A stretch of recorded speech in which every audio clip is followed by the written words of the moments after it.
Okay, so that's just a quick video about game controllers and, well, how they evolved over time. So it actually started with, I'm not talking about a joystick, I'm talking about controllers.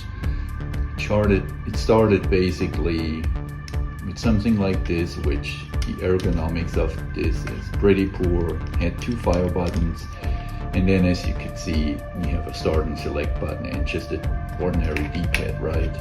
So that was used around the area where we had the Nintendo Entertainment System.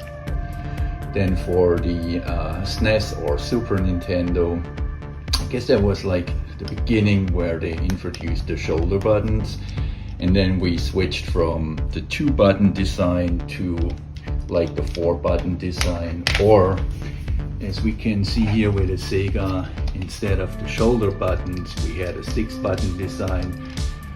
And I'm not into beat 'em up games, but I guess guys who play beat 'em ups, they love the 6-button design, right?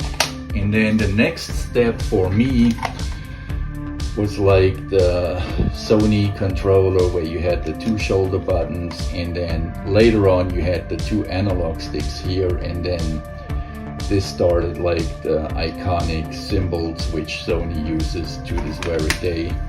And a little bit later, Nintendo came out with this thingy where we had like one of the first analog sticks and also like the rumble pack, although that was introduced to the PlayStation later as well.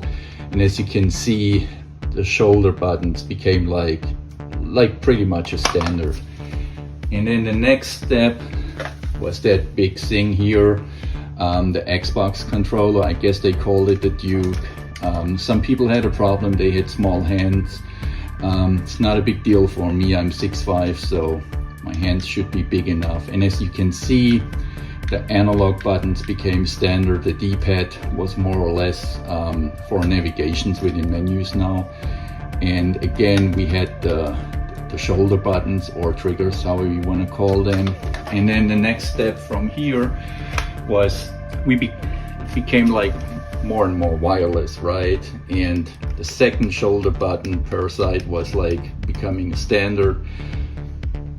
Pretty much it's the same design like we had with the Duke, but just a more ergonomic design, right? And then in between these two consoles we had the Wii, which I do not have, but that's like the motion control. I mean, we all know the Wii controllers. And then something odd, the Wii U, it was never a success, but I would say it was the predecessor for the Switch, which I do not have. But I guess the Wii kind of paved the way for the Switch. It's actually an awesome controller. You see it has shoulder buttons, 2 analog sticks, and that screen in the middle. But yeah, it's actually an awesome machine. And then came the Xbox. Well, in my opinion, it's still the best controller out there. As you see, the 2 shoulder buttons became pretty much a standard, and the rest of the design didn't change. For the Xbox Series X and S, they did not change the design that much. And actually, if you see the Xbox 360, Xbox One, and the Series S, well, there is not much of a design change, right? Actually, there is just one tiny little extra button. And then let's move over to the PlayStation. As I mentioned before, the 2 analog sticks for the PlayStation, the shoulder buttons, and what I maybe should mention that starting from the Xbox and the Nintendo, we had all these rumble packs. And now we finally come to the PlayStation 5 controller.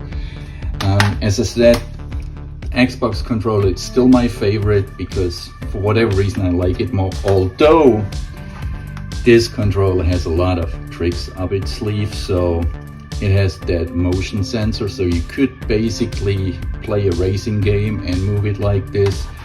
It has a built-in speaker, which I find pretty annoying, but however, it has a built-in microphone. That's pretty handy if you do not have a headset and you do online gaming.